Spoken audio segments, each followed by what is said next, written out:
আসসালামু আলাইকুম। কেমন আছেন ভিউয়ার্স, ভাই ও বোনের আমার? আশা করি সকলে ভালো আছেন। শুভ সন্ধ্যা। আপনাদেরকে বিজয়ের মাস ডিসেম্বর মাস, এই মাসে আপনাদেরকে জানাচ্ছি সংগ্রামী সালাম, বিপ্লবী অভিনন্দন। শুধু দর্শক শ্রোতা, অনেকদিন পর লাইভে আসলাম। লাইভে আসা না আসলেই নয়, কারণ ডিসেম্বর মাস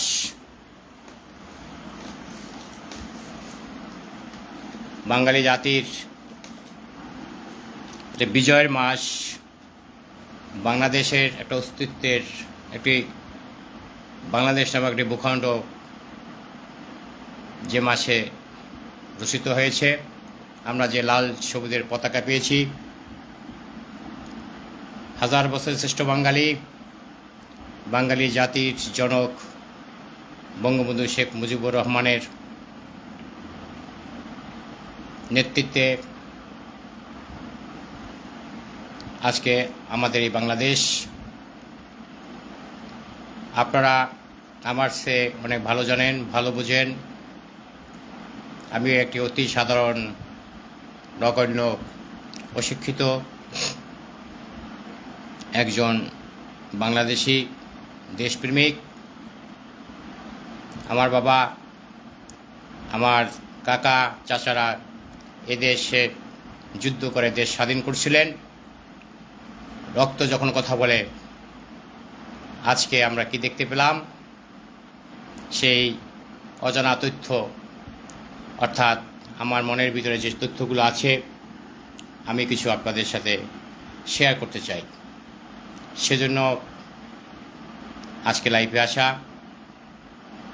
আর প্রতি বছর ডিসেম্বর মাসে আমি লাইভ করি, আপনারা জানেন। এ মাসটা হাসি, কান্না, আনন্দ, বেদনায় ভরপুর। আজকে 1 ডিসেম্বর, আর সেই দুঃখ, কষ্ট, জ্বালা, যন্ত্রণাকে নিয়ে সাথে রেখে আমি আমার দুই একটি কথা আপনাদের সাথে বলতে চাই। আপনারা যারা শুনছেন, পাশে থাকেন।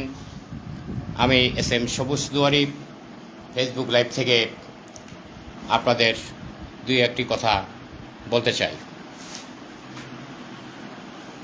শুধু দর্শক শ্রোতা, আপনারা জানেন আমাদের বাংলাদেশের বর্তমান অবস্থার কথা। আপনারা জানেন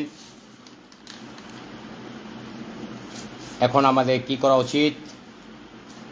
আপনারা জানেন দেশ একটি কোন দিকে ধাবিত হচ্ছে।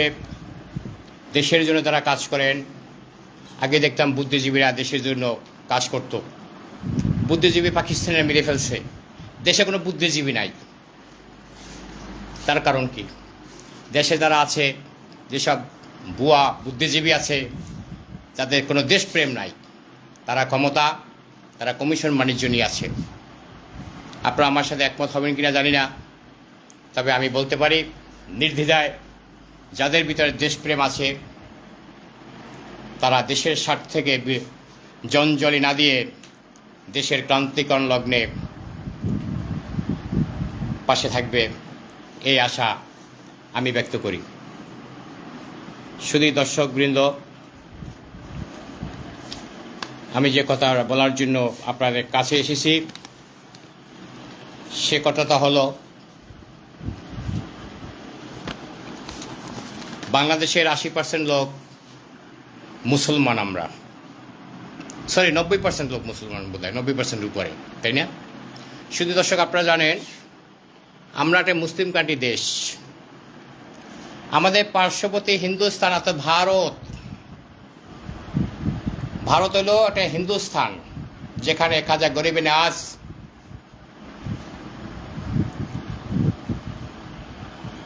খাজা বাবা মাইনুদ্দিন চিশতি রাদিয়াল্লাহু ইসলাম আছেন, নিজামুদ্দিন আউলিয়া আছেন, আবু আউলিয়া আছেন, অনেক আউলিয়া কেরাম আছেন। আমাদের বাংলাদেশে ইসলাম ধর্ম প্রবর্তক হযরত শাহজালাল রহমতুল্লাহ আলাইহি রহমতুল্লাহ, যিনি ইয়েমেন দেশ থেকে এসে ধর্ম প্রচার করেছিলেন, সেই শুধু ইয়েমেন দেশ থেকে এসে যদি আমরা ধর্ম প্রচার করতে পারি, আর আমরা কেন পার্শ্ববর্তী দেশে ধর্ম প্রচার করতে যেতে পারি না? আপনারা দেখেন যারা তাবলিগ জামাত আছেন বিভিন্ন মসজিদে, গ্রামগঞ্জে, ঢাকা শহরে, অলিতে গলিতে বিভিন্ন দেশ থেকে, ইরান, তুরান, কুয়েত, পাকিস্তান, বিভিন্ন দেশ থেকে লোকজন আসে না? কিন্তু আমরা কি কোনো পার্শ্ববর্তী দেশে যাই? আমরা তো জনগণ যাই না, যারা রাজনীতি করে তারাই তো যাবে নাকি? আমি সেই বিশেষ রাজনৈতিক দলের পক্ষে বিপক্ষে কিছু কথা বলতে চাই। আপনারা ইতিমধ্যে বুঝে গেছেন সেই দলটির নাম হচ্ছে যারা ধর্ম নিয়ে ব্যবসা করেন, ধর্মকে যারা আলিঙ্গন করতে চান, ধর্মকে যারা পুঞ্জিত ব্যবহার করে অসৎ স্বার্থ সাধন করতে চায়, তারা ইসলামকে কিভাবে বিকৃত করা যায়, ইসলামকে কিভাবে ধ্বংস করা যায়, সেই ধ্বংসের খেলায় নিমিত্তে উঠছে এই দেশে কিছু আলেম সমাজ, এই দেশে কিছু ইসলামীর সংগঠন। এরা কারা? এটা আপনাদের জানতে হবে, এটা আপনাদের বুঝতে হবে, এটা আপনাদের আরেকজনকে জানাইতে হবে। আপনি জানলে হবে না, আপনার পার্শ্ববর্তী লোকদেরকে জানাতে হবে। আমি এই কারণে বললাম, আমরা মুসলিম 90%-এর উপরে আমাদের একটা জরিপে আছে, এই বাংলাদেশে মুসলিম সমাজ বাস করি, আমরা ধর্ম পালন করি, কোরআনকে বিশ্বাস করি। এই কোরআনকে তারা বিকৃতি করে, কোরআনকে তারা বিভিন্নভাবে কিতাব বানিয়ে বিভিন্ন মৌলবাদী ধর্ম ব্যবসায়ীরা মানুষকে ধোঁকা দিয়ে বোকা বানিয়ে তাদের উদ্দেশ্য হাসিল করে। তার মধ্যে অন্যতম হচ্ছে বাংলাদেশ জামায়াত ইসলামী। এই বাংলাদেশ জামায়াত ইসলামের ইতিহাস আমি পুনরাবৃত্তি করতে চাই না, আমি শুধু অল্পের মধ্যে শেষ করতে চাই। যারা যুদ্ধ অপরাধী, যারা এই বাংলাদেশ চায় না, যারা মনে প্রাণে প্যারে পাকিস্তান, তাদেরকে আপনারা ভালো করে চেনেন। আজকে জামাত কি কাজ করে দেখেন। জামাত ইসলামের নামে ইসলামের রাজনীতি করে। জামাত ইসলাম কি করে? ইসলামের নামে ইসলামের রাজনীতি করে। কেন বললাম জানেন? সেটা শুনবেন না? ওরা মুখে বলে ইসলাম আর মনে প্রাণে বলে ইসলাম। কারণ কি জানেন? ওরা ইসলামকে ভয় পায়। তাই তো বলি জামাত ইসলাম ইসলামের নামে ইসলামের রাজনীতি করে। আমার ডায়লগ, এটা বহু আগে থেকে বলি, আপনারা শুনছেন কিনা জানি না, প্রায়ই বলি আমি। ওরা জামাত ইসলাম ইসলামের নামে ইসলামের রাজনীতি করে। ওরা মুখে বলে ইসলাম আর মনে প্রাণে বলে ইসলাম, অর্থাৎ ইসলাম থেকে দূরে সরে আসো। ওদের মুখে মতো অন্তরে বিষ। ওরাই পাকিস্তানি প্রেতাত্মা। তাই আর নয় প্রতিবাদ, আর নয় প্রতিরোধ, এবার নেবেন প্রতিশোধ। ওই সব মৌলবাদী চরমনাই এনসিপি যারা আরও ধর্ম ব্যবসায়ী আছে তাদেরকে বিরুদ্ধে জেগে উঠতে হবে এই ডিসেম্বর মাসে। আরেকটা স্বাধীন করতে হবে যারা ইসলামের নামে অপব্যাখ্যা করে, বলে দাঁড়িপাল্লায় নাকি ভোট দিলে জান্নাতে যাওয়া যাবে, দাঁড়িপাল্লায় ভোট না দিলে নাকি দোজখে যাওয়া যাবে, জাহান্নামে যাওয়া যাবে। ওরা এগুলা লিফলেট বিলি করে। আমরা টক শোতে দেখলাম, আমরা বিভিন্ন জায়গায় জরিপ করে দেখলাম, সেখানে তথ্যগুলো চলে আসছে। শুধু তাই নয়, যারা জামাত করবে, যারা শিবির করবে, তারা নাকি আল্লাহ শরতি, বাঁচলে শহীদ মরলে গাজী। এটা কাদের ডায়লগ জানেন? এটা ওই শিবিরের ডায়লগ, জামাতের ডায়লগ। ওরা আল্লাহর নামে, আমি ছোট সময় দেখতাম ওরা খুঁট দিয়ে পোষায় মানুষকে জবাই করে। এটা মানুষ কীভাবে জবাই করে? ওরা বাইতুল মোকাররমে কোরআন শরীফে আগুন লাগিয়ে দিয়েছে, আপনারা জানেন। শুধু এটা নাই, ওরা অস্ত্র ব্যবসা করে, কোরআন শরীফ, এই যে আমার কোরআন শরীফের ভিতরে রেখা, তারা অস্ত্রগুলা রেখা, বড় বড় কোরআন শরীফ ছিল আগে, জানেন আপনারা, এর মধ্যে অস্ত্র চালান করত। আমি নিজে তাদেরকে এগুলো একাধিকবার দেখেছি বিভিন্ন জায়গায়। তাই প্রিয় বন্ধুরা, আমি আজ ফেসবুক লাইভে আসলাম, সারা বিশ্ববাসীকে জানিয়ে দিতে চাই, সারা বাংলাদেশের জনগণকে জানিয়ে দিতে চাই, আসুন আমরা বাংলাদেশের স্বার্থে, আমরা মৌলবাদীর বিপক্ষে। জামাত একটি আইএস সংগঠন, একটি জঙ্গি সংগঠন। আজকে দেখেন এনসিপি, এরা জন্ম কোথায়, কোথা থেকে আসলো, এটা আপনাদের ভাবতে হবে। এরা আগে কোথায় ছিল? দুই সাপের একই বিষ, জামাত এনসিপি। হ্যাঁ, এরা নাকি নতুন বাংলাদেশের স্বপ্ন দেখে এরা নাকি ক্ষমতায় চলে আসে, ডক্টর ইউনূস নাকি তাদেরকে আবার রাজপ্রসাদে আনবে, তাদের নাকি ক্ষমতা দিয়ে দেবে পাকিস্তানের মতন। আর এটা পাকিস্তান না, আরে পাকিস্তানের তাদের বলবো, এটা বাংলাদেশ, স্বাধীন দেশ। 2 লক্ষ মা বোনের ইজ্জতের বিনিময় এদেশ স্বাধীন হয়েছে। 2,30 লক্ষ শহীদের রক্তের আত্মত্যাগের মাধ্যমে এদেশ স্বাধীন হয়েছে। শুধু তাই নয়, অসংখ্য লোক মুক্তিযুদ্ধ করেছে। আমরা আছি সেই সব মুক্তিযোদ্ধার সন্তানরা। এই বাংলাদেশ বাঁচাতে আমরা কোনো ধর্ম দেখব না, আমরা কোনো লীগ দেখব না, আমরা কোনো নেত্রী দেখব না।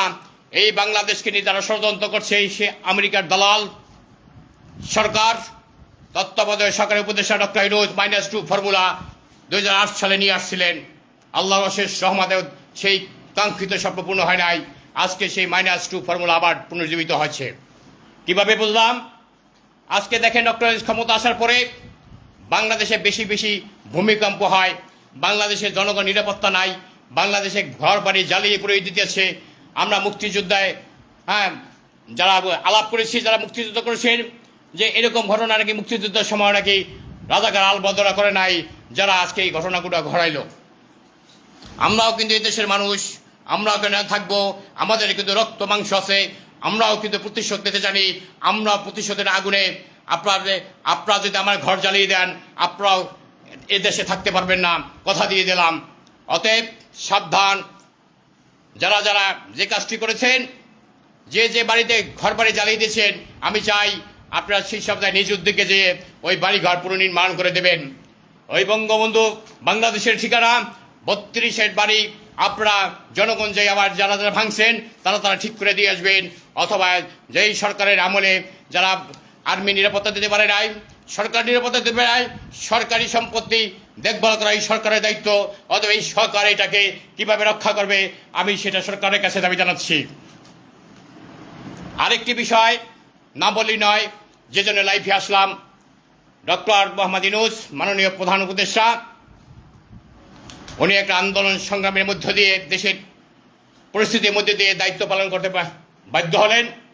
আমরা জানতাম উনি একজন নোবেল বিজয়ী, উনি একটা ভালো লোক, ভদ্রলোক, অনেক ভাবেন। হ্যাঁ, তার গ্রামীণ ব্যাংক দিয়ে সারা ওয়ার্ল্ডে তিনি নোবেল পুরস্কার পেয়েছেন। আমরা আস্থা ছিল হয়তোবা নোবেল বিজয়ী আসে এই দেশটাকে নতুন আঙ্গিনে সাজাবেন। কিন্তু আমরা কি দেখতে পেলাম? উনি ক্ষমতা আসার সাথে সাথে গোপনে চুক্তি দিয়ে, অর্থাৎ বাংলাদেশে যারা মুক্তিযুদ্ধ করছে তাদেরকে জেলখানায় ভরে রাজাকার আলবদরকে নিয়ে তিনি একটা মোর্চা গঠন করলেন। যারা মুক্তিযুদ্ধ করেছে তাদেরকে ফাঁসির ব্যবস্থা করলেন। আমরা শুনছিলাম ভিয়েতনামে যুদ্ধ করে সকল মুক্তিযোদ্ধাকে ফাঁসি দিয়েছিলেন। এরা সেই লেনিনবাদ, সেই আমেরিকা থেকে যে নীলনকশা করে সেই বিশ্ব শাসক, তারা একটার পর একটা অরাজকতা সৃষ্টি করে যাচ্ছে। আজকে উপমহাদেশে রক্তের হোলি খেলা চলছে। আজকে তেমন বাংলাদেশে আগুন জ্বলছে, আগুন সন্ত্রাস চলছে, তেমনিভাবে আগুন সন্ত্রাস চলছে পাকিস্তানে, তেমনিভাবে ভারতও খুব একটা সুবিধাজনক অবস্থায় নাই। আজকে দেখেন কি দেখতে পেলাম? আমরা দেখতে পেলাম ডক্টর ইউনূস আসার পর ঘন ঘন ভূমিকম্প হয়। কেন হয়? এটা নিয়ে আমি রিসার্চ করলাম। আমি দেখলাম ওই আমেরিকা সেন্ট মার্টিন দ্বীপে যখন ঘাঁটি করলো, 18 মাস পরে চলে গেল। আমি খবর নিয়ে জানতে পেলাম, গোপন খবরে জানতে পারলাম, ওরা নাকি হেলিকপ্টারে আপনার পাইপ নিয়ে আসছে এবং অনেক যন্ত্রপাতি নিয়ে আসা অতল সাগরে, আমাদের বঙ্গোপসাগরে, আমাদের সেন্ট মার্টিন সাগরে, আমাদের পতেঙ্গা সাগরে, আমাদের দক্ষিণবঙ্গে বঙ্গোপসাগর থেকে শুরু করে সমস্ত জায়গায় তারা বিভিন্ন ম্যাগনেট বসিয়ে গেছেন এবং বাংলাদেশে যত খনিজ সম্পদ আছে সে সব খনিজ সম্পদে প্রাথমিকভাবে টেস্ট করে তারা কিছু সম্পদ উত্তোলন করলেন। তার ধারাবাহিকতায় আজকে সেই ভূমিকম্প, একটার পর একটা ভূমিকম্প। এই ভূমিকম্প আমার জন্মের পর থেকে দেখি নাই, আপনারা দেখছেন কিনা আমার জানা নেই। প্রতি মুহূর্তে মুহূর্তে ভূমিকম্প কম্পিত হচ্ছে বাংলাদেশ, কারণ বাংলাদেশের গ্যাসের উপর ভাসতেছে। আমাদের দেশে আছে গ্যাস, আমাদের দেশে আছে তৈল, আমাদের দেশে আছে কয়লা, আমাদের দেশে আছে স্বর্ণ, আমাদের সাগরে আছে সিলিকন। এছাড়াও আমার নাম অজানা রত্ন অর্থাৎ বিভিন্ন হীরক, তারপর হীরা মণিমুক্তা তো আছি। সেই সব ভূতাত্ত্বিক যত খনিজ সম্পদ আছে সেই সম্পদের উপর নজর পড়ছে আমেরিকারদের। আমাদের সবচেয়ে ব্যর্থতা, সরকার যায় সরকার আসে, আমাদের খনিজ সম্পদ উত্তোলন হয় না। আজকে যদি আমরা খনিজ সম্পদ উত্তোলনে উত্তোলিত হতে পারতাম, দেশে আরও এগিয়ে যেতে পারত। বঙ্গবন্ধু স্বাধীন শক্তিশালী সার্বভৌম রাষ্ট্র গঠন করতে চেয়েছিলেন এই খনিজ সম্পদের উপর ভিত্তি করে, কিন্তু সরকার যায় সরকার আসে, খনিজ সম্পদ তিনি উত্তোলন করতে পারে নাই। আমি ভাবলাম যদি ডক্টর ইউনূস সত্যিকারের দেশপ্রেমিক হয়ে থাকে, সে নোবেল বিজয়ী হয়, তাকে একটি সুযোগ দেওয়া উচিত। তিনি ঘোষণা করুক সেন্ট মার্টিন থেকে বঙ্গোপসাগরে যে মেশিনগুলো বসাইছে আমেরিকারা, যে গ্যাস উত্তোলন করতেছে, যে খনিজ সম্পদ নিয়ে যাচ্ছে, তার অংশীদার কি বাংলাদেশ পাবে না ডক্টর ইউনূস সাহেব পাবে? জাতি জানতে চায়। জাতি প্রশ্ন করছে আমার কাছে। আমরা বিভিন্ন জায়গায় জরিপ চালিয়েছি, দেখেছি, হ্যাঁ, সকল জায়গায় সুতায় একই সুতা কাঁথা আমেরিকা বাংলাদেশের সকল সম্পত্তিতে এসে আঘাত এনেছে। তার মাস্টার মাইন্ড হচ্ছে ভারতের নরেন্দ্র মোদী, তার আরেক মাস্টার মাইন্ড হচ্ছে রাশিয়া, আর এক মাস্টার মাইন্ড হচ্ছে চীন। তারা নাকি এটা উত্তোলন করে, হ্যাঁ, দেখভাল করবে ভারত, উত্তোলন করবে রাশিয়া, চীন, কোরিয়া এবং এইসব সম্পদগুলো নিয়ে যাবে। আমার কথা হয়েছে সম্পদ উত্তোলন করবে বাংলাদেশে অংশীদার কত হবে? 25% না 70% না 50% না 10%? কত পার্সেন্ট দেবে? নাকি ডক্টর ইউনূস সব খেয়ে নেবে? উনি কি ওনার কাজ কি তাহলে শেষ? উনি নামান্তর এটা নির্বাচন দিয়ে চলে যাবে। নির্বাচন তাতে হবে কি হবে না, কারণ আওয়ামী লীগে রেখে যদি নির্বাচন হয়, এই দেশে কোনো নির্বাচন হতে পারে না, হতে দেবে না। বাংলার গ্রামগঞ্জে যেসব জনতা আছে, এই সরকার যেসব নিরাপত্তা দিতে পারে জনগণের, সবাই কিন্তু ক্ষিপ্ত। আপনার ভোট কেন্দ্র থাকবে না, যত আর্মি দেন পুলিশ দেন, কোনো কাজ হবে না। আপনারা দেখছেন গোপালগঞ্জে আর্মিরা পলাই গেছে, আগুন জ্বালিয়ে চলে গেছে। সারা বাংলাদেশে দেখবেন আগুনে আগুনে পুড়ে যাচ্ছে বাংলাদেশ। তাই আপনারা কি দেশে স্বাধীন করতে আসছেন? আপনারা কি দেশটাকে লুটপাট করতে আসছেন? আপনারা কি দেশটাকে ধ্বংস করতে আসছেন? আপনারা কি দেশটাকে গৃহযুদ্ধ বাসাতে আসছেন? এটা আমার বোধগম্য নয়। আমি জনগণের কাছে প্রশ্ন রাখতে চাই, আপনারা কি ভেবে দেখেছেন যদি সত্যি সত্যি সেই খনিজ সম্পদ যদি নিয়ে যায়, সত্যি সত্যি যদি আমাদের দেশের সেই সম্পদটি যদি উত্তোলন করা হয়, আমরা মাটির নিচে আরও 100 হাত নিচে পড়ে যাব, তখন আমাদের এই ইমারতের কি হবে? এই বিল্ডিংয়ের কি হবে? আমরা কি কেউ বেঁচে থাকতে পারবো? আপনাদের কাছে আমি জানতে চাই, জাতির বিবেক জাগ্রত হোক। আপনারা আসেন, বসেন। দেশের সাথে আর কোনো বিভাজন নয়। রাজনীতি অনেক করেছি, অনেক দেখেছি। আমি সকল বাংলাদেশের রাজনৈতিক দলের কাছে বলবো, দেশই যদি বিক্রি হয়ে যায়, কি করবে রাজনীতি দিয়ে? কি হবে খালেদা জিয়া রাজনীতি, শেখ হাসিনা রাজনীতি, অমুক তমুকের রাজনীতি, জাতীয় পার্টির রাজনীতি? রাজনীতি প্রসঙ্গে যখন চলে আসলাম, তখন দুই একটি কথা না বললেই নয়। আমি প্রথমেই শুরু করছি সর্বকালের সর্বশ্রেষ্ঠ বাঙালি জাতির জনক বঙ্গবন্ধু শেখ মুজিবুর রহমানের সোনার বাংলা, শহীদ রাষ্ট্রপতি জিয়াউর রহমানের শনিবার বাংলা, পল্লীবন্ধু আলহাজ হোসেন মোহাম্মদ এরশাদ সাহেবের 68,000 গ্রাম বাঁচলে বাংলাদেশ বাঁচবে, এই মহান তিন নেতার বাণী অনুধাবন করে আমার মনে হলো দেশের সাথে আর কোনো বিভাজন নয়, সবাই একসাথে কাঁধে কাঁধ মিলিয়ে দেশটাকে রক্ষা করতে হবে। এক যুদ্ধ করে মুক্তিযুদ্ধ করেছি, এবার খনিজ সম্পদ নিয়ে যাচ্ছে, দেশ বিক্রি করে দিয়েছে ডক্টর ইউনূস। অতএব আর বসে থাকার সময় নাই। আপনারা সবাই মিলে একত্রিত হয়ে আসেন, আমরা আরেকটা যুদ্ধে অবতরণ হই। আমরা ইউনূস সরকারকে ঘিরে ফেলি। আমরা বলি যদি সত্যি সত্যি সেই মংলা পোর্ট কিংবা ওই আপনার চট্টগ্রামের বন্দর যদি তাদের সই হয়ে যায়, 30 বছরের জায়গায় 50 বছরে করা হয়, তাহলে আমরা কি পাবো? আমাদের কি লাভ, আমাদের কি ক্ষতি? এগুলা বিবেচনায় আনতে হবে। আমাদের রাজনীতি বড় কথা নয়, আগে দেশ পরে নেতা, নেতা যাবে নেতা আসবে। আমরা দেখেছি কি দেখেছি, উপমহাদেশে রক্তের হোলি খেলা। এই এই উপমহাদেশ, ভারত উপমহাদেশ, যেখানে মহাত্মা গান্ধী, ইন্দিরা গান্ধী, তারপর রাজীব গান্ধীর শেষ পরিণতি কি হয়েছিল, আমরা একটু যদি পিছনে ফিরে তাকাই যাই, পলাশী, রামনগরের বাংলা, বিহার, উড়িষ্যার আলিবর্দী, উড়িষ্যার নবাব সিরাজউদ্দৌলা, তার পতনটা কীভাবে হয়েছে, তিনি তো বাংলার মানুষের সাথে কাজ করতেছিলেন। এই বাঙালি, এই উড়িষ্যা, বাংলা, বিহার, উড়িষ্যার লোকজন তাকে কিভাবে পিছনের দরজা থেকে তার পলায়ন হয়েছিল এবং শেষ পর্যন্ত তিনি কিভাবে তার নির্মমতা মৃত্যু হয়েছে আপনারা সকলে জানেন। আমরা যদি আরেকটির দিকে তাকাই, পার্শ্ববর্তী ভারত দেশে যারা ভারতের অবস্থা কি দেখেন, ইন্দিরা গান্ধী বলেছি একটু আগে, রাজীব গান্ধী, এদের কিভাবে মৃত্যুবরণ করা হয়েছিল। এরা তো দেশপ্রেমিক ছিলেন, অর্থাৎ দেশ যে ভালো করবে তাদেরকে আমেরিকা মেরে ফেলবে। আসেন এবার পাকিস্তানের কথা। আমাদের আমরা তাদের সাথে যুদ্ধ করে দেশ স্বাধীন এসেছি, যারা বাংলাদেশ ভাষা করতে চেয়েছিলেন, এই ভাষা থেকে আজকে দেশ বিভাজন হয়ে গেল। সেই পাকিস্তানে দেখেন, পাকিস্তানের যারা আসছিলেন, পাকিস্তান যারা সৃষ্টি করছিলেন, তাদের এই যে দল পাকিস্তান পিপলস পার্টি, সেই পিপলস পার্টির নেত্রী বেনজির ভুট্টোকে কিভাবে হত্যা করা হয়েছিল। উনি ভালো লোক ছিলেন, দেশের জন্য কাজ করতেছিলেন, এর আদর্শ ছিল। ওদিকে ইন্দিরা গান্ধী দেশপ্রেমিক ছিলেন, তার অবস্থা কি, তার ছেলে রাজীব গান্ধীকে পর্যন্ত মেরে ফেলছে। বাংলাদেশের প্রধানমন্ত্রী, জাতির জনকের কন্যা, বঙ্গ কন্যা, বাংলাদেশের স্বপ্ন কন্যা মুজিব কন্যাকে কারা ফাঁসি দেয়, এটা বুঝতে হবে, এটা জানতে হবে। এটা একটা গভীর ষড়যন্ত্র দেশ নিয়ে, কারণ মুজিব কন্যা থাকলে এই দেশ বিক্রি করতে পারবে না। মুজিব কন্যাকে দূরে সরে রাখতে হবে। খেলা চলছে, আমরা দেখতাম আওয়ামী লীগ প্রায় বলতে খেলা হবে, আসলে খেলার অন্তরালে কি খেলা।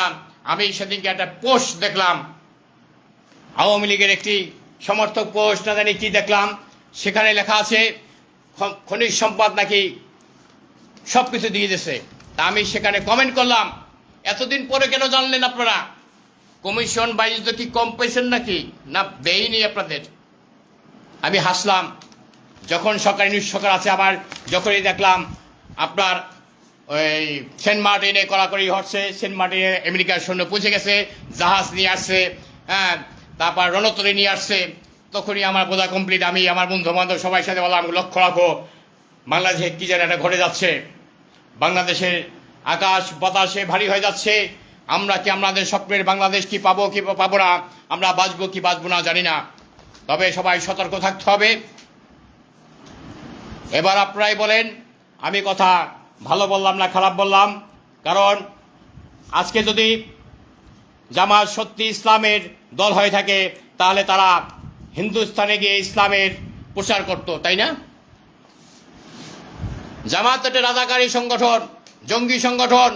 চরমোনাই কি ভালো সংগঠন? যারা রাজনীতি করে তারা কি ভালো লোক? রাজনীতির চোর, গুন্ডা, বদমাই সবার ভোট আছে না? আপনারাই তো বলেন। তাহলে আপনি কোথায় আছেন হুজুর? কিসের পীরের কথা বলেন? সবার উপরে আল্লাহ। তরিকা হতে হবে, নির্দলীয় নিরপেক্ষ থাকতে হবে, দেশের জন্য কাজ করবে, দোয়া করতে হবে। আপনি আমার কাছে শিখেন, আসেন, রাজনীতি শিখিয়ে দেব। ধর্ম নিয়ে ব্যবসা করেন, ভালো হয়ে যান। এতদিন বলছেন আমরা আপনার আওয়ামী লীগের বলছেন আমাদের কিছু লোক দেন। আপনি মনে হয় হুজুর আমাকে বলছিলেন খুলনাতে বসে যে আমাদের কিছু লোক দেন, আমরা পাখায় বাতাস দিয়ে জামাতকে এই দেশ থেকে বিতাড়িত করব। আজকে জামাতের সাথে ঐক্য করেন, কিসের ইঙ্গিত? আমরা সব বুঝি, এসব ভুলে যান। এদেশে আমরা সবাই মুসলমান, এটা মনে করেন। জঙ্গির খাতায় নাম লিখিয়েছেন, রাজাকারের সাথে হাত মিলিয়েছেন, বাংলাদেশের পতাকা যারা খামচে ধরছে তাদের সাথে জোট হয়ে এই দেশ থেকে লন্ডভন্ড করে দিচ্ছেন। আপনার অনেক ক্ষমতা, আপনার মেয়র লাগবে, আপনার মন্ত্রী লাগবে। এতদিন ভালো জানতাম চরমোনাই শিক্ষা ভালো লোক, যখন এই দল গঠন করলো তখনই বললাম ওনার পিছিয়ে দৃষ্টি রাখো। আপনার পিছিয়ে একটা বঙ্গবন্ধু স্যাটেলাইট ফিট করে দিয়েছি আমরা। জাতির জনকের কন্যা বঙ্গবন্ধু কন্যা সজীব বজয় নেতৃত্বে যারা আমরা স্যাটেলাইট করেছি, আপনি মনে করেন সব কথার পিছনে এক একটা স্যাটেলাইট আমরা ফিট করে রেখেছি। বাংলাদেশে যত রাজনৈতিক দল নেতারা আছেন, আপনারা মনে করেন না আপনাদের হাতে যে মোবাইল ফোনটা শেখ হাসিনা দিয়েছেন, প্রত্যেকটা খবর তার কাছে পৌঁছে যায়। যে নাম্বার থেকে বলেন এটা স্যাটেলাইটের একটি বিশেষ প্রযুক্তি, বিজ্ঞানী সজীব বজয় জয় শেখ হাসিনার ছেলের অবদান। আমি বেশি কথা বলবো না, আসুন দেশের স্বার্থে সবাই এক হই, সকল ভেদাভেদ ভুলে গিয়ে এক হয়ে যান। ইসলামী মৌলবাদ আইএস বাংলাদেশে আসে প্রবেশ করছে, তারা ঘিরে ফেলছে আমাদের নোবেল বিজয়ীকে, তাকে ভুল পথে পরিচিত করছে। অতএব নোবেল বিজয়ের পদে ফা দেবেন না। দেশে আপাতত কোনো নির্বাচনের দরকার নেই, আজকে নিজের হিস্সা নিতে হবে। দেশি যদি না থাকে কিসের নির্বাচন করবেন বলেন? দেশি যদি বিক্রি হয়ে যায় বিদেশির কাছে, আপনি এমপি গিরি করে কি করবেন? সংসদে যেয়ে কি করবেন? কিসের আইন পাস করবেন? সেই ইংরেজ শাসনের মতন হয়ে যাবে আমাদের এই বাংলাদেশ। আমরা আবার ছিলাম স্বাধীন, হয়ে যাব পরাধীন। কাদের জন্য? ওই জামাত, ওই মৌলবাদী, ওই চরমনাই পিসাব, যারা জঙ্গি রাজাকারের খাতায় নাম লিখেছে, অন্তর্ভুক্ত করেছে, আইএস ট্রেনিং দিচ্ছেন। কারণ চরমনায় যেখানে মাহফিল করে, আপনারা জানেন একটা নদীর ভিতরে, চরের ভিতরে অজপাড়াগায় একটা চর, যেখানে আর্মস ট্রেনিং করা হয় আমার জানা মতে। আমি অনুমানই করি, কাল্পনিক হতে পারে, আমার সন্দেহ হয়। কারণ জামাত বিভিন্ন জায়গায় যেমন করে, চরমনায় ওখানে অনেক সময় ফাঁকা আওয়াজটা শুনতে পাই আমরা। আমরা যখন লঞ্চ থেকে ঢাকা থেকে বরিশাল অভিমুখে যাই, পটুয়াখালী অভিমুখে যাই, বিভিন্ন জায়গায় যাই, তখন অনেক পটকা মটকা ফোটে দেখা যায়। আর যে চরমনায় আপনি যদি দেখবেন একটা ভিডিও, এই মোবাইলটা নিয়ে যাবে, যে ভিডিও করবেন চরমনাইতে কারা কারা মাহফিলে আসে, তাদের ভিডিও করে দেখবেন চোর চোট্টা বদমাশ ছিনতাইকারী সব ওই মাহফিলে যায়। কেন যায়? যায় কেন? এমনি এমনি যায়? আরে এমনি এমনি যায় না, ডলার পায়, ডলার পায়। এই বাংলাদেশকে তারা সুস্থ থাকতে দেবে না। যাই হোক, অনেক কথাই বললাম, আমি আরও দুই একটা কথা আপনার সাথে বলতে চাই। আর সেটা হলো, শেষে কথাটা না বললেই নয়, নালে অনেক অসমাপ্ত কথা রয়ে যাবে। আমি বলতে চাই,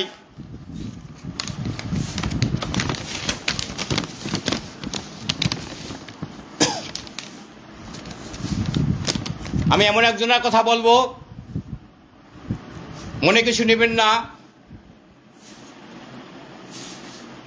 স্বাধীনতা মহান স্থপতি জাতির পিতা বঙ্গবন্ধু শেখ মুজিবুর রহমানের সুযোগ্য তনয়া, বাংলাদেশ আওয়ামী লীগের সভানেত্রী, গণতন্ত্রের মানুষ কন্যা, বিশ্ব শান্তির অগ্রদূত, ডিজিটাল বাংলাদেশের স্বপ্নকন্যা, আপমা জনসাধারণের নয়নের মণি, দেশরত্ন দেশপ্রেমিক, বারবার নির্বাচিত, দেশের ইতিহাসের সর্বশ্রেষ্ঠ প্রভাবশালী, বিশ্ব জননন্দিত জনপ্রিয় জননেত্রী, বাংলাদেশ আওয়ামী লীগের কার্যকরী নির্বাহী কমিটির বিনা প্রতিদ্বন্দ্বিতায় বারবার নির্বাচিত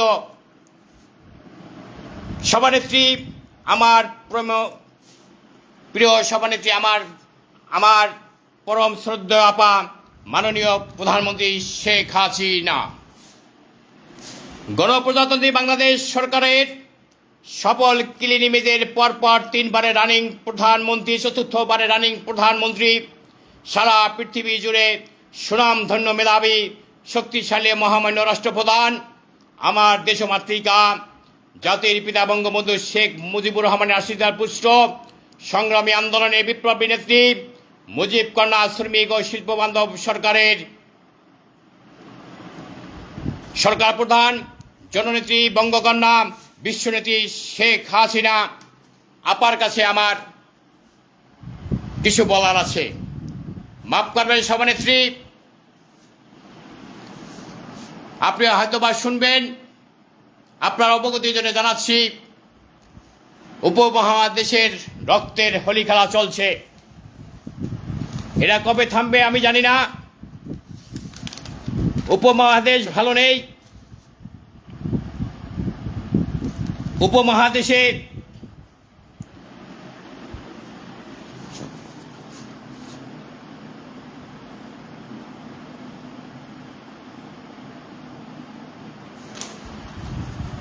রক্তের হোলি খেলা চলছে, আমেরিকা চালাচ্ছে। কেন চালাচ্ছে? আপনি বঙ্গবন্ধুর কন্যা, আপনি সব জানেন, বোঝেন। অতএব আপনাকে সংক্ষেপে বলতে চাই, ওখানে আছেন, যেখানে আছেন, ভালো থাকেন, চুপচাপ থাকেন, অবজারভেশন করেন। তাড়াহুড়া কিছু দরকার নেই। আপনি যখন 1981 সালে বাংলাদেশে ফিরে আসেন, আপনি বলেছিলেন আমার মা নাই, বাবা নাই, আপনারা আমার ভাই, আপনারা আমার আপনজন। আপনাকে সাথে নিয়ে আমরা এ যাবৎ ছিলাম, ভবিষ্যতেও থাকবো, আজীবন থাকবো। আপনার সুস্থতা, সফলতা কামনা করি। আপনি জানেন, বলার মতো কিছু নাই। পাকিস্তান ভারতের অবস্থার দিকে তাকান। যারা দেশপ্রেমিক ছিলেন তারা কিন্তু আততীয় হাতে গুলি খেয়েছেন, মারা গিয়েছেন। তেমনিভাবে আপনার বাবা ওই পৃথিবী থেকে চলে গেছেন, জাতির পিতা বঙ্গবন্ধু শেখ মুজিবুর রহমান। আল্লাহর অশেষ মেহমান, আমাদের দোয়ায় আপনি জীবিত আছেন। ওরা আপনাকে পেলে হয়তোবা শেষ করে দিতে পারত। আপনি যেখানে থাকেন ভালো থাকেন, আপনার সুস্থতা কামনা করি। আপনাকে বিনয় সহিত বলতে চাই, আপনি বলছিলেন আমি ছাত্রদের হাতে কলম তুলে দিয়েছি, ছাত্ররা অন্যরা ছাত্রদের হাতে অস্ত্র তুলে দেয়। আপনার সেই ছাত্ররা আজকে মানুষ হয়ে দেশ গড়তে চায়। আপনি বলছিলেন এই ছাত্ররা তোমরা আগামী দিনে ভবিষ্যৎ, তোমরা এই রাষ্ট্র পরিচালিত করতে হবে। আপনার দলের লোকেরা আপনার সাথে বিদ্রোহ করে তারা যদি সংখ্যা গ্রহণ করে, আপনাকে তো খুশি হওয়ার কথা। মাননীয় সভানেত্রী, মনে করেন ওই 5ই আগস্ট আমরা আপনাকে হারিয়ে ফেলছিলাম, আল্লাহ আপনাকে নতুন জীবন দান করছেন। আপনি আমৃত্য হিসেবে কিছুদিন অপেক্ষা করেন, দেখেন বাংলাদেশকে ওরা যদি একটা ভালো জায়গায় নিয়ে আসতে পারে তো ভালো, আর যদি না ব্যর্থ হয়, এই বাংলাদেশের জনগণ আমরা ওদেরকে ছাড়ব না। কারণ এদেশের সেনাবাহিনী, এদেশে পুলিশ, এদেশে বিডিআর, এদের প্রশাসন সবাই কিছু না কিছু সব জায়গায় ক্ষতিগ্রস্ত হয়েছে। জনগণের সাথে তারাও সমান অংশীদার। আওয়ামী লীগের লোক সারা বাংলাদেশে আছে, সেনাবাহিনীতে আছে, পুলিশে আছে, সরকারে আছে, বিপক্ষে আছে, উপদেষ্টা পরিষদে আছে। আপনি ভয় পান কেন? আপনার এত কথা বলার দরকার নাই। আপনি চুপচাপ থাকেন, দেখেন, অবজারভেশন করেন। আপনি না থাকলেও তো বাংলাদেশে চলবে। শুধু একটি কথাই বলতে চাই বিনয়ের সাথে, মাননীয় প্রধানমন্ত্রী, আপনি ফিরে আসবেন বাংলাদেশে, মধ্যবর্তী নির্বাচন দেবেন আপনার অধীনে। এটা সত্য এবং বিশ্বাস করি আমি। উপহার আল্লাহ এবং রাসূল যদি সত্য হয়, সংবিধান সত্য হলে আপনার অধীনে মধ্যবর্তী নির্বাচন হবে এবং সেই নির্বাচনে আপনি জয়লাভ করবেন। শুধু একটি কথাই বলতে চাই, যারা আপনার সাথে পালিয়ে গেছে, যারা রাজপথে নামতে পারে না, যারা বাংলাদেশের থেকে দুই একটা মিছিল মিটিং করে, আপনি তাদের ভিতর থেকে আগামী দিনে নমিনেশন দেবেন। ওরাই আপনার যোদ্ধা। তৃণমূল থেকে আপনি কোনোদিন কিছু কাউকে নমিনেশন দেন নাই। রাজার ছেলে রাজা হয়, মন্ত্রীর ছেলে মন্ত্রী হয়, এই সংস্কার ভুলে যেতে হবে। তা না হলে আপনারও বিপদ আসন্ন। শেখ মুজিবুর রহমানকে, জাতির পিতাকে কিন্তু কেউ মারে নাই, আওয়ামী লীগের লোকেরা মারছে। পাকিস্তানের ইন্দিরা গান্ধীকে কাউকে মারে নাই, তারা আপনজন মারছে। বেনজির ভুট্টোকে কাউকে মারে নাই, তারা আপনজন মারছে। মাননীয় নেত্রী, আপনাকে বলতে চাই, প্রিয় সভানেত্রী, আপনাকে বলতে চাই, বহু লোকে আশা দিয়েছেন এমপি হবে, মন্ত্রী হবে, কাজ করো। আমরাও এমপি হতে চাই, মন্ত্রী হতে চাই, দেশের সেবা করতে চাই। বাবা যেহেতু মুক্তিযোদ্ধা করেছে, দেশপ্রেম তো আমাদের ভিতরেও আছে, সততা তো আমাদের ভিতরেও আছে। আপনি শুধু একা সততা থাকলে হবে না। আপনি জানেন কারা আপনাকে বিক্রি করে দিয়েছে। আপনি আত্মীয়করণ থেকে দূরে সরে আসতে হবে। আপনার ওই এমপি যাদের ছেলে মেয়ে যারা আছে ওদেরকে থেকে চলে আসতে হবে। আপনি ব্যারিস্টার সুমন পাসকল, আপনি বলেন ফেসবুকের এমপি। 5ই আগস্টের ঘটনার আগে আমি প্রায় 8 মাস আগে সিলেটে একটি লাইভ প্রচার করছিলাম, মাননীয় সভাপতি যদি বিএনপি জামাত ক্ষমতা না আসে, বাংলাদেশ আওয়ামী লীগের 300 আসনে প্রার্থী দেয়, আমি SM সবুজ দড়ি যদি 300 আসনে প্রার্থী দেই, আপনি গোপালগঞ্জ 1, 2, 3 আর হেলাল ভাই 4টি আসন পাবেন, আর সবগুলোই আপনি হারাবেন। আবারও যদি নমিনেশন আওয়ামী লীগে যদি এইভাবে দেন, তাহলে আবার আওয়ামী লীগের ক্ষতিগ্রস্ত হবে। আওয়ামী লীগের লোকেরা ভোট দেবে না, কর্মীরা কতবার নির্যাতিত হবে, কতবার মারি খাবে বলেন। যতবার আপনি আসেন ততবার আওয়ামী লীগের নেতাদের কর্মীদের চেপে ধরছেন, কারণ আওয়ামী লীগ আপনার হাতের পুতুল নয়। আজকে আওয়ামী লীগেরাই কিন্তু বিদ্রোহ করে একটা দল গঠন করে। আওয়ামী লীগ ভেঙে বিএনপি হয়েছে, আওয়ামী লীগ ভেঙে জাতীয় পার্টি হয়েছে, আওয়ামী লীগ ভেঙে এনসিপি হয়েছে, আওয়ামী লীগ ভেঙে আর একটা দল হবে। এটা বিরাট সংগঠন। অতএব এটা খেয়াল রাখতে হবে। মাননীয় নেত্রী, আপনাকে বলতে চাই, আগামী নমিনেশন হবে নতুনদের নির্বাচন। আগামী নির্বাচনে আপনি বিপুল ভোটে পাশ করবেন। পশ্চিমা আকাশে মেঘের ঘন ঘটা, সূর্য অস্ত যাচ্ছে, আগামীতে নতুন সূর্য উদিত হবে। সেই নতুন সূর্য উদিতির নাম হবে শেখ হাসিনা। সেদিন বেশি দূরে নয়। তাই তো বলি, আসছে পথে আধার নেবে, তাই বলে তুমি রইবে থেমে, বারে বারে জ্বললে বাতি, হয়তো বাতি জ্বলবে না।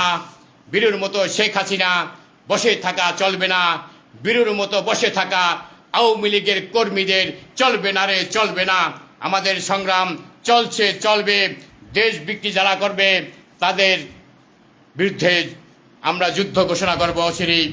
এই যুদ্ধটা যে কোনো সময় যে কোনো পরিস্থিতি হতে পারে। আসুন, বিএনপি বন্ধুদের বলবো, জাতীয় পার্টি বন্ধুদের বলবো, আপনারা আসেন, যে যার জায়গা থেকে যার কাছে যা কিছু আসে তাই নিয়ে ঝাঁপিয়ে পড়ুন। আপনারা উপদেষ্টা ভবন ঘেরাও করুন এবং তার কাছে জবাব চান, কি কি চুক্তি করা হয়েছে। ওকে ছাড়া যাবে না। মাননীয় প্রধান উপদেষ্টাদের নোবেল বিজয়ী দেশের স্বার্থে যদি উনি বিক্রি করে থাকেন, কত টাকায় বিক্রি করেছে জাতি জানতে চায়, বলবেন। তারপরে নির্বাচন, এর আগে কোনো নির্বাচন হতে পারে না, হতে দেওয়া যাবে না। আগে দেশ, তারপর নির্বাচন, এবং সেই নির্বাচনটা হবে প্রধানমন্ত্রী শেখ হাসিনাকে এনে সংবিধান সংশোধন করে উনি পদত্যাগ করার পরে মধ্যবর্তী নির্বাচন, যেহেতু নেত্রী বলছে, ওই নির্বাচনে যে দল ক্ষমতা আসবে। আমি আবারও বলছি, দেশের স্বার্থে আমরা সবাই এক হতে হবে। জামাত, এনসিপি, ধর্মভিত্তিক দল যে কটা আছে তাদেরকে বয়কট করুন। আসুন, দেশের সাথে আমরা সবাই কাজ করি। আজকে জামাত কি ইসলামী দল? জামাতের যে আমির আছে সে কি হাফেজ? জামাতের যে সেক্রেটারি আছে সে কি হাফেজ? জামাতের কি 100 খতম করা শরীফ পড়তে পারে? জামাতে আরো যারা আছে তারা কমিউনিস্টের লোক। আসল জামাত নাই, শেখ হাসিনা সব পাকিস্তানের প্রেতাত্মাদের পাকিস্তানে পাঠিয়ে দিছে। আছে কিছু কারাবিড়াল ছিলেন, আছে কিছু রাজাকারের ছাও কোনা, বিড়ালের বাসায় ম্যাও ম্যাও করে, আবার গর্তের মধ্যে ট্যাঙ্কের মধ্যে ঢুকে যায়। দেখেন নাই আপনারা? আরো দেখাবো। আবার আমনকুর কাছে যায়। বিএনপি বন্ধুদের বলবো, আপনারা আমার ভাই, আপনাদের সাথে আপনাদের আত্মার সম্পর্ক, আত্মীয় সম্পর্ক, প্রতিবেশী। ঘরে ঘরে যুদ্ধটা আর বাজিয়ে দিন না। ফখরুল সাহেব বলেছেন আওয়ামী লীগের নেতাকর্মীর মামলা প্রত্যাহার করে দেবে। তাহলে শেখ হাসিনা কেন ফাঁসি হলো? আজকে খালেদা জিয়া অসুস্থ, সবাই দোয়া করতেছে। আমরাও তো মানুষ, উনি বেঁচে থাকুক। আল্লাহ তো ক্ষমতা ওনাকে দেয়, আল্লাহ তো ধন দেখে মন দেয়। অতএব আসুন বন্ধুরা, দেশের সাথে জনগণের স্বার্থে কাঁধে কাঁধ মিলিয়ে আরেকটি যুদ্ধে ডাক দিই, ময়দানে ডাক দিস। যে যার জায়গা থেকে আপনার যে কোনো মুহূর্তে প্রধান উপদেষ্টাকে ঘেরাও করে রাখতে হবে, উনি যেন দেশ থেকে পালিয়ে যেতে না পারে। উনি কিন্তু যে কোনো সময় উনি চলে যাবে। অতএব ওনাকে নজরে রাখতে হবে। সেনাপ্রধানদের বলবো, আপনারা তাদের বিমান প্রধানদের বলবো, নৌ প্রধানদের বলবো, দৃষ্টি রাখেন। এই জাতি কিন্তু আপনাদেরও ক্ষমা থাক করবে না। আগে দেশটাকে বাঁচতে হবে। সেনাবাহিনীর আপনারা সেনা পুঞ্জে ফিরে যান, আপনারা সেই চলে যান, সেন্ট মার্টিনে চলে যান, ওখানে অবস্থান নেন। আমাদের খনিজ সম্পদ দিয়ে যাচ্ছেন, আর আপনারা তামাশা করেন। আওয়ামী লীগ লোকগুলো ধরে ধরে জেলে ভরেন, ওদেরই লাগবে দেশ উদ্ধার করতে গেলে। যাক, অনেক কথাই বললাম, কিছু মনে করবেন না। দেশপ্রেম আছে, বাবা মুক্তিযুদ্ধ করেছে, তো অন্যায় নিয়ম দেখছি না, দেখতে পারি না। মাথায় টুপি আছে, নামাজ পড়ি, আমি যে একটা ডিপার্টমেন্টে চাকরি করি, দেখি সব চোর। গিয়েছিলাম মন্ত্রীর কাছে, চুপচাপ থাকো, সবই চোর, সব বিএনপি আমাদের লোক, আমাদের তো লোক তো নিয়োগ দিতে পারি নাই, তোমার চাকরিটা চলে যাবে। দুঃখের বিষয়, অনেকগুলো ইনক্রিমেন্ট বন্ধ। আমার অন্যায় প্রতিবাদ করতে যে আর 9টা ইনক্রিমেন্ট হেল্প আপ করছে, বেতন পায় 12,600 টাকা বেসিক। কিভাবে সংসার চলে জানি না, এর মধ্যে আবার দেশপ্রেম চলে আসছে। দোয়া করবেন, এই দেশ মুক্তিযোদ্ধাদের বাংলাদেশ, এই দেশ যেন আমরা রক্ষা করতে পারি। আমার বাপদাদার, আমাদের যারা 30,000, 3 লক্ষ, 2 লক্ষ মা-বোনের ইজ্জতের বিনিময়, 30 লক্ষ শহীদ আত্মত্যাগের বিনিময় অর্জিত এই স্বাধীনতার সূর্যটাকে যেন আমরা হারিয়ে যেতে না পারে, তলিয়ে যেতে না পারে। স্বাধীনতার সূর্য যাতে অস্তমিত না হয়, স্বাধীনতার সূর্য সবসময় উদিত হবে পূর্ব আকাশে, পশ্চিমের পানি বিতাড়িত হবে, সেদিন বেশি দূরে নয়। আসুন আমরা সবাই ঐক্যবদ্ধ হয়ে কাঁধে কাঁধ মিলিয়ে আমরা এই বাংলাদেশকে রক্ষা করি। আজ এই পর্যন্ত, ভবিষ্যতে আরও কথা বলবো। ফেসবুক চ্যানেল থেকে আমি SM সবুজ দুয়ারি, জয় বাংলা বুলেটিন। আল্লাহ হাফেজ।